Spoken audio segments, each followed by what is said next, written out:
Hello dear students, myself Navneet Bhandari और मैं welcome करता हूं आपका अपने यूट्यूब चैनल पर। तो बच्चों, आज हम लेक्चर नंबर 4 पर आ गए इलेक्ट्रोस्टैटिक्स के, और आज से हमारा वो कॉम्पिटिटिव जो माहौल है वो शुरू होने वाला है। आज आपको एक्चुअल में लगेगा कि आप जेई मेंस की बहुत अच्छी तैयारी शुरू कर चुके हो। तो आज मेरे पास बहुत अच्छे अच्छे कंसेप्ट है बच्चों। सबसे पहले तो मैं आपको रिकॉल करवा देता हूँ कि लास्ट लेक्चर में हमने कुलम्स लॉ को पढ़ा था बहुत डिटेल में, और हमने ये सीखा था कि किन्हीं भी दो चार्जेस के बीच में, जो कि स्टेशनरी और पॉइंट चार्जेस है, उनके बीच का जो फोर्स है उसको हम कैलकुलेट कर सकते हैं by given formula K Q one Q two by R square. जहां पर हम के को भी अगर ओपन करें तो ये कुछ ऐसा लिखा जा सकता है 1/4 pi epsilon not Q1 Q2 over R square, right. तो आज के लेक्चर में मैं शुरुआत करूंगा basically vector form of Coulomb's law से, राइट। तो वेक्टर फॉर्म बोल देते हैं हम इसको, या फिर हम ऐसा बोल देते हैं कि भाई प्रूफ करो कि कुलम्स लॉ में एक्शन रिएक्शन पेयर फॉर्मेशन होती है, या फिर ये न्यूटन थर्ड लॉ को स्ट्रिक्टली ओबे करता है। ओके, तो इसको बनाने के लिए हम क्या करते हैं, देखो, हम एक्स और वाई एक्सिस इमेजिन कर लेते हैं सबसे पहले। जैसे कि फॉर एग्जांपल ये इस तरह से मैं एक्स वाई प्लेन बना लेता हूं बच्चों, ऐसे, राइट। यहां पर इमेजिन करता हूं कि एक चार्ज पड़ा है Q1, और यहां पर इमेजिन करता हूं कि एक चार्ज पड़ा है Q2। Okay, this is Q1 charge and this is Q2 charge. अब हम ऐसा करते हैं, यहां पर अब ऐसा करते हैं, Q1 को ओरिजिन से मीट करा देते हैं। सिमिलरली Q2 को भी ओरिजिन से मीट करा देते हैं, ऐसे, राइट। ये इमेजिन कर लो कि ओरिजिन से ही मीट करा रखा है हमने इसको, कुछ ऐसे। ओके, तो इस लाइन को मैं बोल रहा हूं पोजीशन वेक्टर R1 वेक्टर, और इसको मैं बोल रहा हूं this is R2 vector, R1 vector and R2 vector. अब डेफिनेटली दोनों के बीच में कुछ ना कुछ फोर्स ऑफ अट्रैक्शन है, रिपल्शन देखने को मिलेगा। हम अभी के लिए इमेजिन कर लेते हैं कि Q1 Q2 का प्रोडक्ट ग्रेटर देन 0 है, या फिर मैं ऐसा मान के चल रहा हूं या तो दोनों ही नेगेटिव है या दोनों ही पॉजिटिव है, दोनों एक दूसरे को रिपेल करेंगे। तो 2 पर जो फोर्स लगेगा उसका डायरेक्शन कुछ ये होगा बच्चों, जिसको मैं लिख सकता हूं F21 वेक्टर, और 1 पर जो फोर्स लगेगा उसका एरो कुछ ऐसे होगा, जिसको मैं लिख सकता हूं F12 वेक्टर। इस पोजीशन को तुम ए नाम दे सकते हो और इस पोजीशन को तुम बी नाम दे सकते हो। ओके, और अगर मैं एक वेक्टर ड्रॉ करता हूं इस डायरेक्शन में 1 से 2 की तरफ, तो इसको मैं नाम दूंगा R12 वेक्टर। ओके, और मैं बता देता हूं कि R12 वेक्टर का मतलब क्या होता है, R2 vector minus R1 vector. This is a vector which is directed along या डायरेक्टेड टुवर्ड्स 2 फ्रॉम 1, इसका ये मतलब होता है। ठीक है, अगर मैं जरूरत पड़ने पर इसको एज डायरेक्शन यूज करूं, क्योंकि ये डायरेक्शन बाय डिफॉल्ट क्या बन जाएगी, R12 कैप, राइट। तो R12 कैप यूनिट वेक्टर को मैं क्या लिख सकता हूं, vector divide by its magnitude. तो जरूरत पड़ने पर मैं ये यूज करूंगा, राइट। तो सबसे पहले हम ऐसा करते हैं, let us calculate F12 vector. F12 vector का मतलब क्या होगा बच्चों, force on Q1 due to Q2, and if I write F21 vector, इसका क्या मतलब होगा, force on Q2 due to Q1, इसका ये मतलब होगा। अब अगर बच्चों मैं F21 वेक्टर को कैलकुलेट करता हूं, तो F21 वेक्टर को मैं ऐसा लिख सकता हूं, it should be equals to K Q1 Q2 over K Q1 Q2 over R12 square along along A B, ऐसा लिख सकता हूं। या फिर मैं चाहूं तो इसी बात को ऐसा लिख सकता हूं कि F21 वेक्टर किसके बराबर होगा, F21 वेक्टर बच्चों किसके बराबर होगा, it will be equals to K Q1 Q2 upon R12 square, right. इसकी जगह मैं लिख देता हूं यहां पर R12 कैप। इस डायरेक्शन में ना, उसी डायरेक्शन को क्या बोला मैंने, R12 कैप। और अगर R12 कैप को ओपन कर देता हूं तो यही लिखा जा सकता है कि Q1 Q2, right, vector divide by magnitude, right. तो के Q1 Q2 upon R12 cube, और यहां पर क्या आ जाएगा, R12 वेक्टर, ऐसा भी लिख सकता हूं। फर्दर तुम चाहो तो इसको R2 minus R1 vector open कर सकते हो, अगर तुम चाहो तो, राइट। तो ये मैंने F21 निकाला। अगर इसी तरह से अगर इसी तरह से मैं F12 वेक्टर निकालता बच्चों, तो वो क्या बनाता, मैं KQ1 Q2 upon R21 square dot R21 cap, यानी कि अगर ये एरो R12 वेक्टर है तो ये वाला एरो क्या होना चाहिए था, R21 कैप, है ना। और ये बात भी बिल्कुल क्लियर है कि R12 कैप किसके बराबर होगा, minus of R21 cap, because both are totally opposite to each other, both unit vectors are opposite, right. तो इस तरह से मैं लिख सकता था। अगर तुम इसको फर्दर जस्टिफाई करो बच्चों, देखो एक्चुअल में अगले स्टेप में मैं ये भी लिख सकता हूं कि जो R21 कैप है ये तो माइनस R12 कैप के बराबर भी है। तो अगर तुम रिप्लेस कर दो इसको, F12 vector equals to KQ1 Q2 upon R21 square, और R21 जितना डिस्टेंस है उतना ही R12 डिस्टेंस है, राइट। तो तुम चाहो तो इसको भी क्या लिख दो, R12 का स्क्वायर, और R21 कैप की जगह जैसे कि मैंने अभी बताया कि इसको लिख सकते हो माइनस R12 कैप। ओके, अब इसके साथ ही बच्चों, इसके साथ ही अब ध्यान से देखो, तो F12 वेक्टर इसको पिक कर लो और इसको पिक कर लो और माइनस को बाहर रख दो, ये माइनस बाहर रखती, ये सब कुछ किसके बराबर है, ये सब कुछ F21 वेक्टर के बराबर ही तो आ रहा है।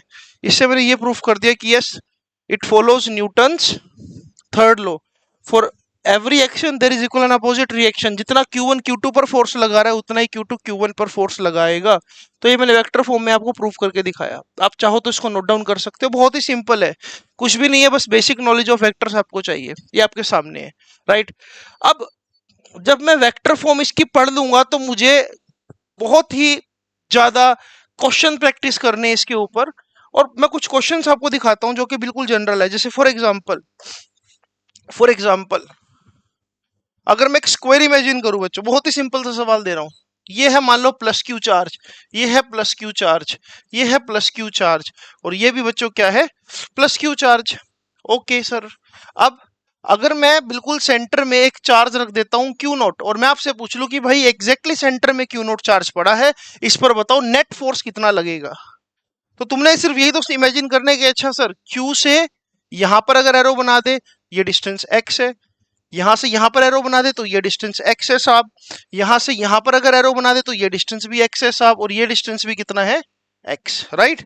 अब क्योंकि अगर मैं कुलम्स लॉ लगाता हूं यहां पर, ये क्यू और क्यू नॉट का पेयर है, it should B repelling force, तो ये फोर्स ऐसे आ जाएगा बच्चों, ये फोर्स आ गया F1, राइट, ये फोर्स आ गया F1, इसके बिल्कुल सामने ये वाला क्यू भी इसको रिपेल करेगा, तो ये वाला फोर्स बच्चों क्या आ जाएगा, F2। और मैं ये बात क्लियरली बोल सकता हूं कि F1 किसके बराबर है, माइनस ऑफ F2 के, राइट। F1 वेक्टर किसके बराबर है, माइनस ऑफ F2 वेक्टर के, तो जिसकी वजह से ये वाला इसके फोर्स को क्या कर देगा, कैंसिल कर देगा। ओके, सिमिलरली जो ये वाला क्यू चार्ज है ये इसको ऐसे रिपेल करेगा, और ये वाला क्यू भी इसको रिपेल करेगा जब, तो इनका इफेक्ट भी क्या हो जाएगा बच्चों, कैंसिल। इसी तरह से अगर मैं लिख दूं कि ये वाला फोर्स था F3 और ये वाला फोर्स था F4, तो F3 is equals to minus of F4।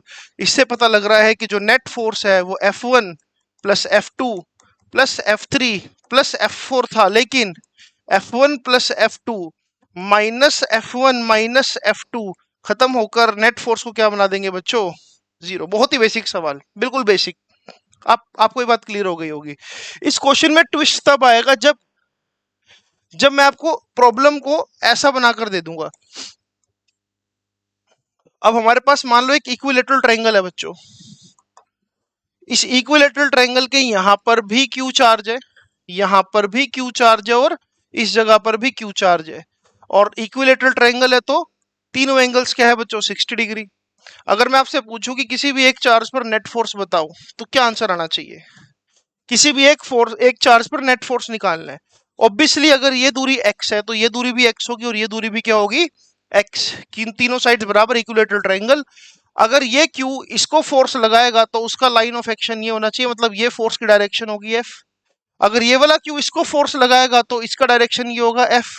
ये 60 डिग्री है तो इसको भी क्या होना पड़ेगा बच्चों, 60 डिग्री। अब एक चीज को ध्यान से समझना, ये दोनों इक्वल फोर्स है, क्योंकि देखो ये भी क्या बनेगा, K Q Q by X square, और ये भी क्या बनेगा, K Q Q by X square, ये एंगल 60 डिग्री है। अब तुम चाहो तो यहाँ पर कंपोनेंट वाला खेल खेल सकते हो, क्योंकि रिजल्टेंट जो आएगा वो एग्जैक्टली मिडिल में आएगा। This will be the resultant F R.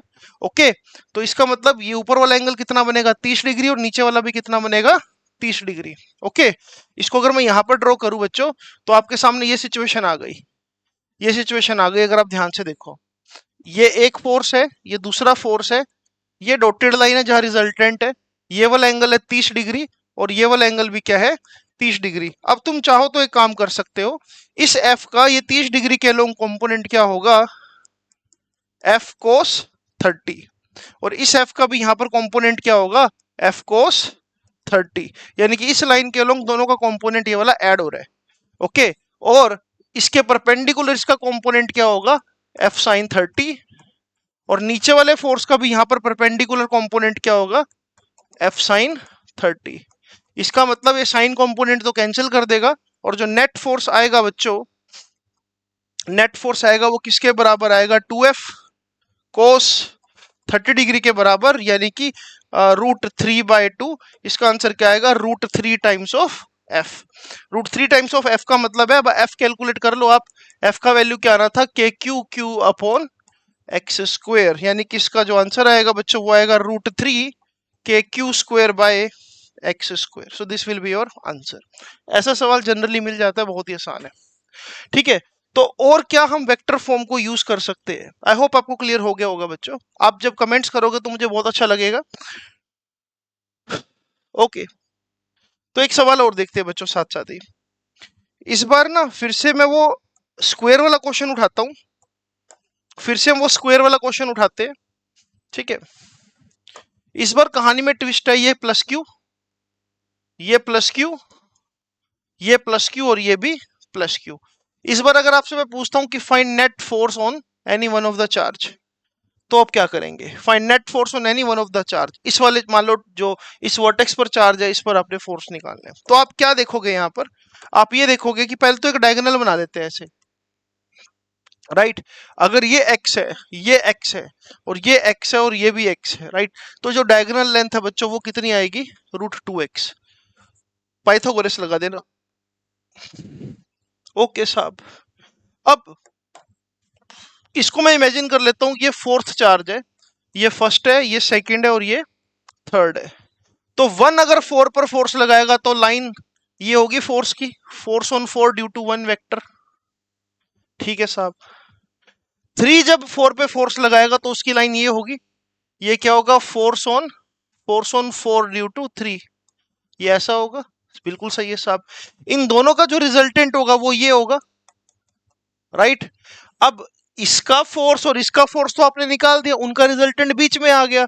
अब अगर मैं आपको थोड़ा सा और क्लैरिफाई करूं, तो जितना F41 है ये किसके बराबर आएगा, के Q square by X square के बराबर, के Q1 Q2 bye are square, है ना, तो K q by X square. और ऐसे अगर इसकी बात करूं, ये भी कितना आएगा, के Q square by X square के, राइट। तो दोनों फोर्स बराबर है, और दोनों फोर्स बराबर होने के बाद 90 डिग्री पर एक्ट कर रहे हैं। इसका मतलब जो रिजल्टेंट आएगा बच्चों वो कितना आएगा, √2 टाइम्स ऑफ एफ। ठीक है साहब। अब जो ये वाला चार्ज बचा यहाँ पर, जो ये वाला चार्ज यहाँ पर बचा, ये भी तो फोर्स लगा रहा होगा, तो इसका जो फोर्स का डायरेक्शन होगा वो डायगोनल के अलोंग ही होगा। इसको मैं बोल देता हूं this will be force on 4 due to 2, right. और अब यानी कि मेरे पास जो नेट फोर्स आ रहा है बेसिकली वो क्या आ रहा है, अगर मैं नेट फोर्स की बात करूं तो नेट फोर्स क्या आ रहा है, वो बच्चों नेट फोर्स आ रहा होगा √2f प्लस √2f के अलोंग क्या है, F42। इसका मतलब क्या होगा, के Q square divide by √2x का स्क्वायर, राइट। और अगर मैं इस f को भी ओपन कर दूं तो फाइनल आंसर क्या आ रहा है, √2, इस f को ओपन करूंगा तो K Q square upon X square plus K Q square upon 2x square, ये बन जाएगा। अब कॉमन ले लो,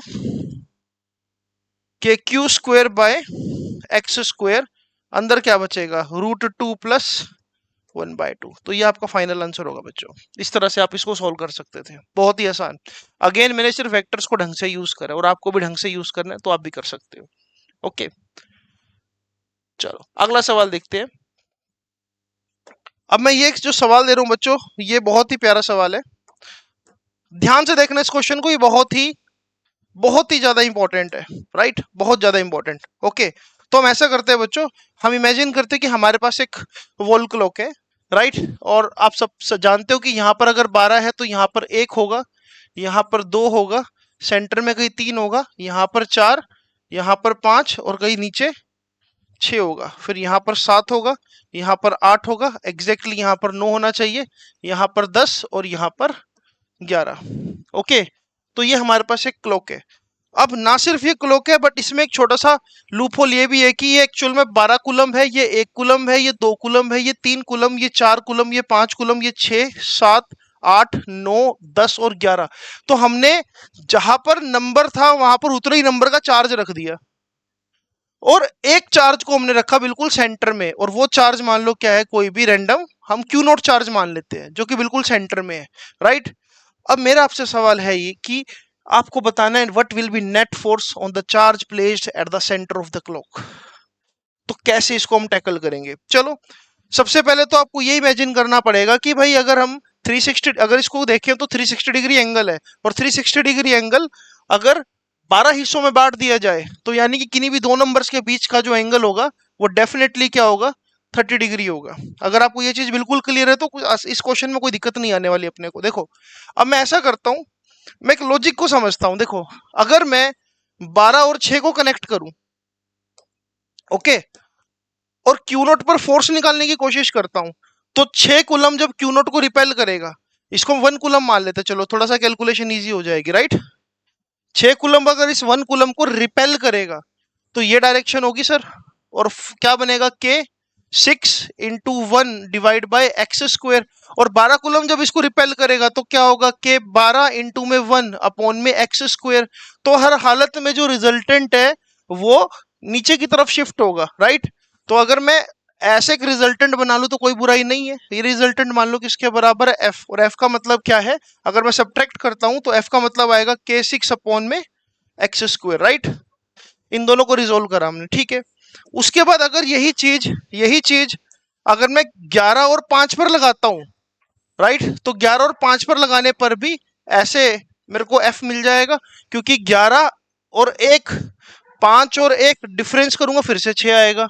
यही चीज अगर मैं 10 और 4 पर लगाऊंगा तो यहां पर आ जाएगा वही एफ। यही चीज अगर 9 और 3 पर लगाऊंगा तो यहां पर एक आ जाएगा एफ। यही चीज अगर मैं 8 और 2 पर लगाऊंगा तो यहां पर आ जाएगा सेम वही एफ। और यही चीज अगर मैं 7 और 1 पर लगा दूंगा, 7 और 1 पर लगा दूंगा तो यहां पर भी क्या आ जाएगा, एफ, राइट। और आपको ये चीज भी पता होगी कि यहां पर इन सबके बीच का जो एंगल है ये भी 30 डिग्री होगा, ये भी 30 डिग्री, ये भी 30 डिग्री, ये भी 30 डिग्री और ये भी 30 डिग्री। ओके, सो अब तक की कहानी है, मैंने क्या किया, फोर्सेस को थोड़ा सा सॉल्व कर दिया। ओके सर, अब देखो ध्यान से देखना, अब जरा कैलकुलेशन को थोड़ा और आसान बनाने के लिए मैं इसको F1, F2, F3, F4, F5 और F6 इमेजिन कर रहा हूं, ठीक है। अब अगर हम देखें ध्यान से, F6 को एज इट इज रहने दो क्योंकि ये पहले से ही माइनस जे कैप में है, बिल्कुल वर्टिकल है, तो इससे मैं कोई छेड़छाड़ नहीं करूंगा। इनफैक्ट मैं क्या करने वाला हूं यहां पर, इनफैक्ट मैं हम ऐसा कर सकते हैं, यहां पर एक ऐसे सीधी लाइन बना देता हूं मैं जो कि बिलोंग करती है एक्स एक्सिस को। दिस सीधी line refers to X axis and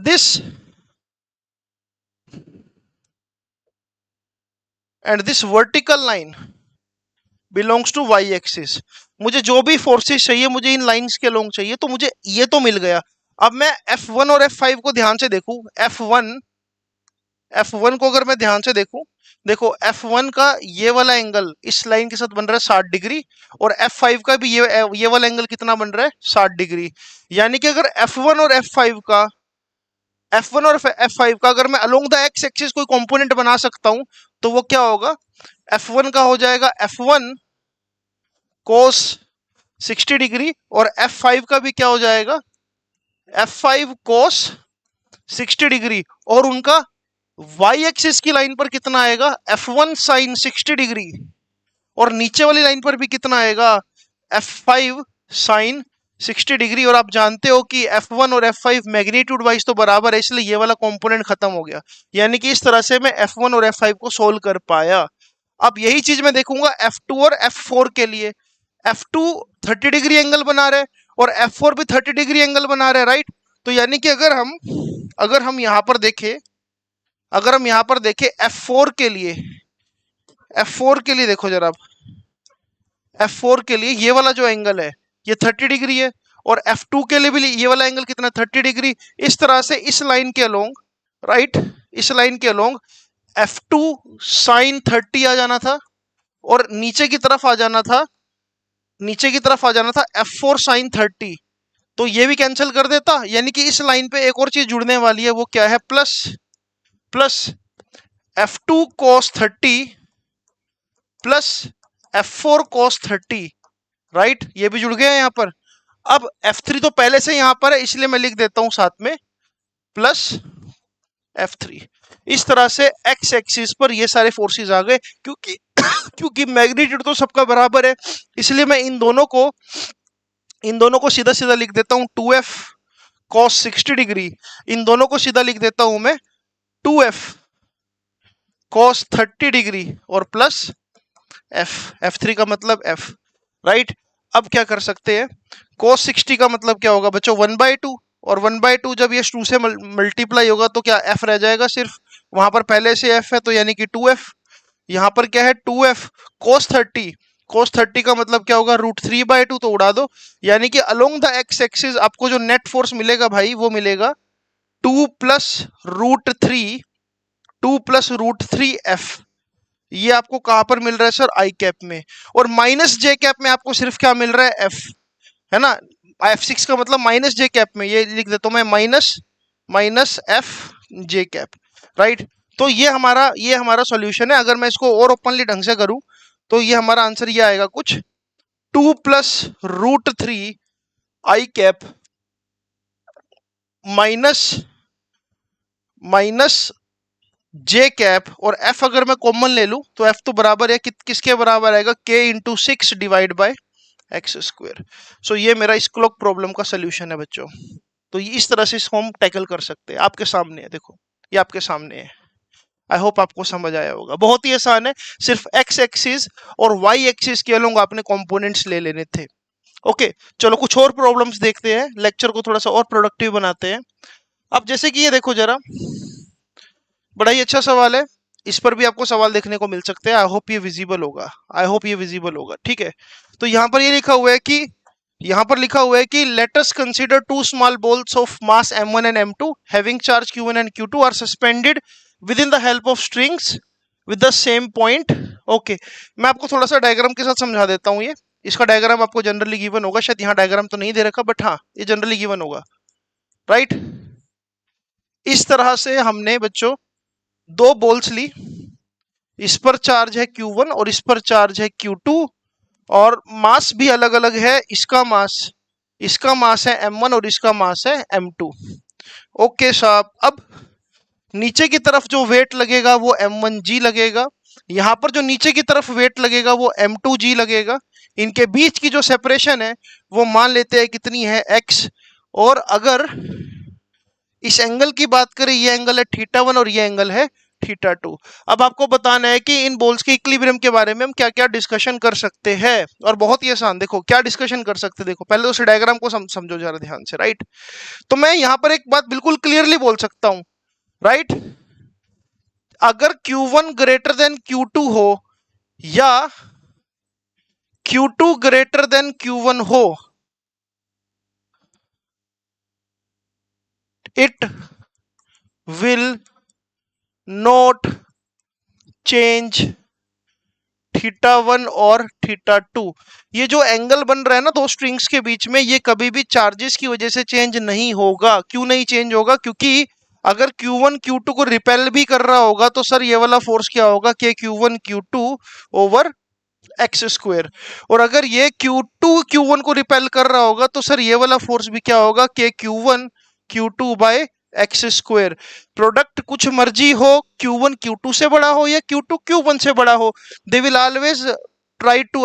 always apply equal and opposite force. इसलिए अगर इस थीटा को कम या ज्यादा होना है उसके पीछे ये m1g, अगर तुम सोचो कि m1 को तुमने भारी कर दिया, मतलब इसको तुमने भारी कर दिया, तो स्ट्रिंग नीचे की तरफ झुकने की कोशिश करेगी, क्योंकि y एक्सिस में इफेक्ट ज्यादा आ जाएगा, राइट। अगर y एक्सिस में इफेक्ट ज्यादा आ गया, जो रिजल्टेंट अभी यहां पर बन रहा है वो रिजल्टेंट नीचे की तरफ बनना स्टार्ट हो जाएगा और एंगल छोटा हो जाएगा, राइट।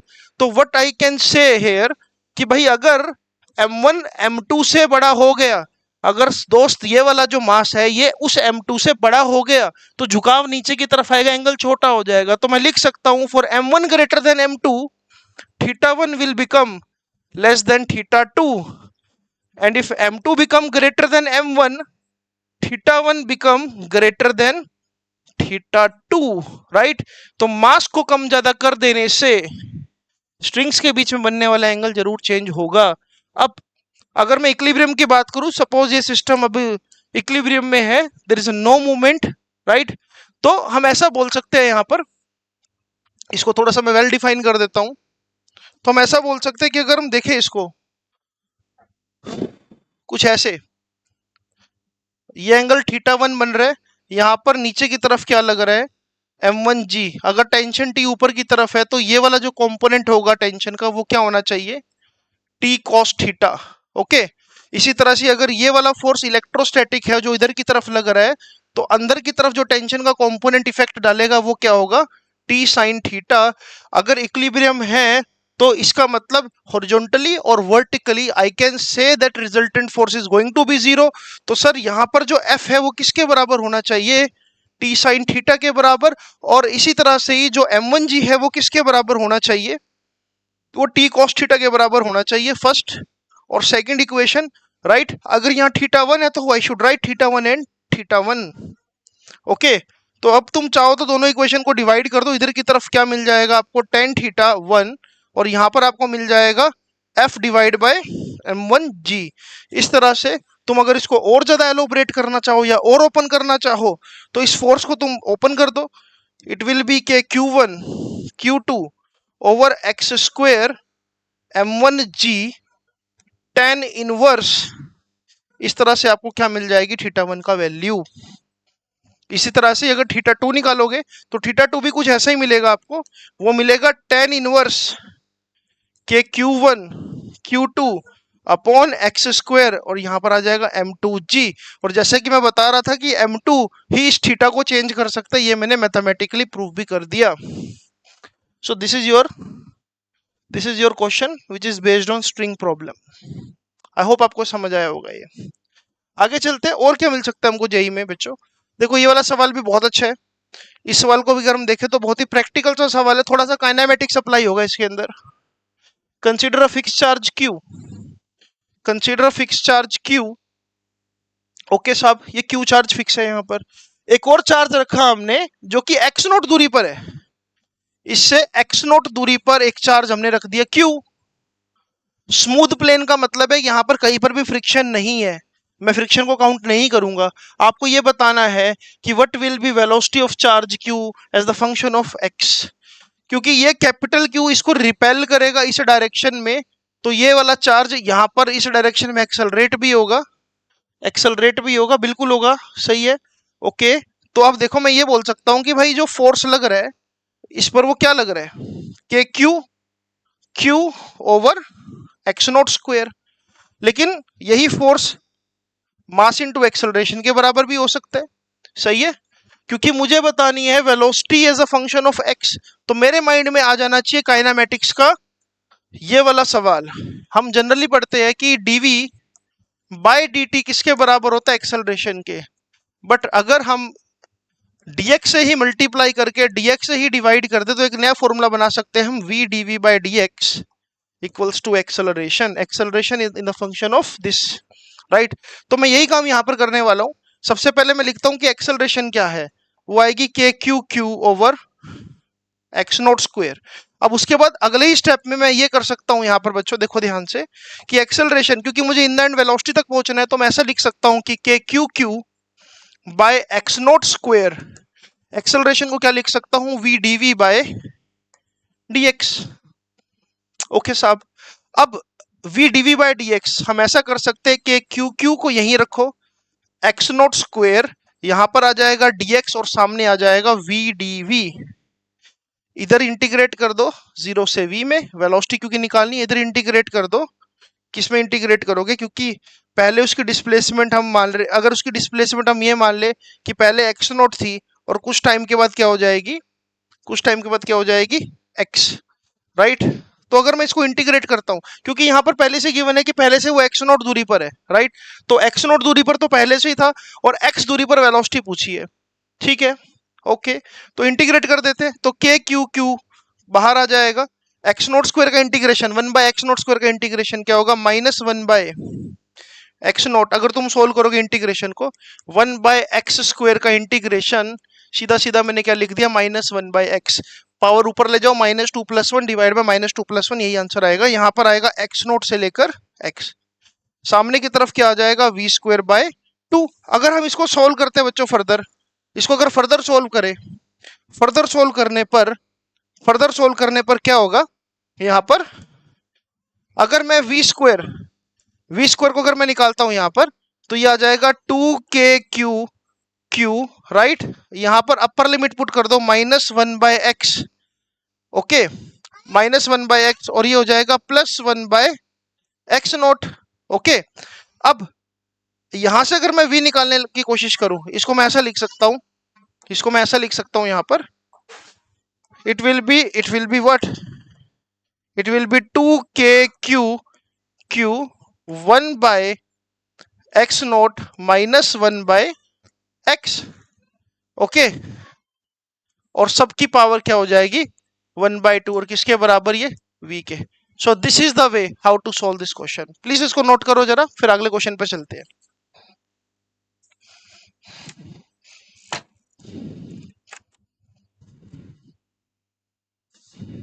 ओके, अगले सवाल पर चलते हैं बच्चों। इसके बाद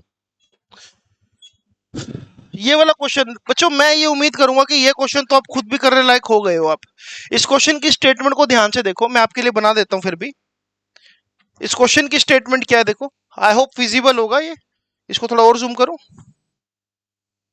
इसको और जूम कर देता हूं आपके लिए, ये और जूम कर देते हैं, राइट। यहां पर देखो क्या है इस क्वेश्चन में क्या दे रखा है कि ये फिक्स सपोर्ट है, राइट। इस तरह से एक चार्ज यहां पर और एक चार्ज यहां पर है, राइट। इसको मैं सुंदर सुंदर बना ही देता हूं। ये कुछ ऐसा है, एक चार्ज तो यहां पर है और एक चार्ज यहां पर है। इसको बोला गया ये क्यूए चार्ज और इसको बोला गया ये क्या है, क्यूबी चार्ज। और ये फिर से क्या है, θ1, और ये क्या है, फिर से θ2। ओके साहब, और नीचे की तरफ क्या लग रहा है, mg, और यहां पर भी नीचे की तरफ क्या लग रहा है, mg। अच्छा, इस क्वेश्चन में ना, इस क्वेश्चन में पता क्या गिवन है, इस क्वेश्चन में ये गिवन है बच्चों कि मासेस बराबर है, तो यानी कि डाउनवर्ड वेट बिल्कुल सेम होगा। पिछले क्वेश्चन में हमने क्या सिखाया था कि क्या हुए, और यहां पर ये दे रखा है, यहां पर ये दे रखा है कि क्या हुए is greater than q b. इस क्वेश्चन को अगर आप ढंग से रीड करो, ये आपके सामने क्वेश्चन है, यहाँ पर साफ साफ मेंशन है q a is greater than q b. Charge का बड़ा या छोटा होना कभी भी एंगल को इफेक्ट नहीं डालता। अगर यहाँ पर ये गिवन है कि मासेस बराबर है, इससे पता लग रहा है कि if m a is equals to m b, तो भाई मैं प्रैक्टिकली बोल सकता हूं कि θ1 किसके बराबर होगा, θ2 के। If I want to check the relation, this both angles will be equal. निकालने कैसे एंगल, अभी मैंने निकाल कर दिखाया, सेम ही तो बात है। θ1 और θ2 निकालना, निकाल देते हैं यार। अगर tan थीटा की बात करें, tan थीटा किसके बराबर था, f/mg के बराबर था। f को ओपन कर लेना, your answer will be there. आपसे यहाँ पर अगले उसमें पार्ट में पूछा है कि tension in the string, right. तो टेंशन भी निकाल सकते हैं। टेंशन में कौन सी बड़ी बात है, जो टेंशन है ये टेंशन T है, राइट। ऊपर की तरफ कौन सा कंपोनेंट आएगा, T cos थीटा आएगा सर, क्यों, क्योंकि ये एंगल थीटा है तो ये भी थीटा होगा। नीचे की तरफ क्या लग रहा होगा, mg, राइट। तो टेंशन निकालना कौन सी बड़ी बात है, टेंशन भी निकाल सकते हो। या तो टेंशन क्या होगी, या तो टेंशन क्या होगी, mg/cos थीटा। अदरवाइज अगर आप ये वाला कंपोनेंट लोगे तो ये क्या होगा, सॉरी ये वाला कंपोनेंट लोगे तो ये क्या होगा, T sin theta. Otherwise tension क्या हो सकती है, F/sin थीटा। तो दोनों में से कैसे भी आप निकाल लो, दोनों ही ठीक माने जाएंगे, क्योंकि यहाँ पर F का मतलब होगा force of repulsion between two charges, और यहाँ पर mg बाय कॉस्ट mg का मतलब होगा डाउनवर्ड बॉडी वेट। ओके, तो ये लेक्चर में मैंने बच्चों आपको कुछ कॉम्पिटिटिव अप्रोच सिखाई। इस तरह के क्वेश्चंस आपको देखने को मिलेंगे, बहुत ही आसान। अगले लेक्चर में भी मैं कुछ बढ़िया बढ़िया न्यूमेरिकल्स लेकर आऊंगा आपके लिए, तो मुझे बताना कि आपको कैसा लगा लेक्चर ये वाला। जनरली अपना ओपिनियन देना, और चैनल पे मैं कंटेंट डालता रहूंगा। मेरी कोशिश रहेगी कि एक हफ्ते में 4-5 लेक्चर्स मैं जरूर डालूं और आपकी प्रिपरेशन बहुत अच्छी जाए जेईई मेंस को लेकर। ओके बच्चों, तो मिलते हैं आपसे अगले लेक्चर में। Thank you so much for watching this. Thank you so much for all the support you are giving to my channel. I will be really thankful अगर आप कमेंट्स भी करना स्टार्ट कर दोगे और लाइक्स और शेयर करना तो स्टार्ट कर ही दो। Thank you so much.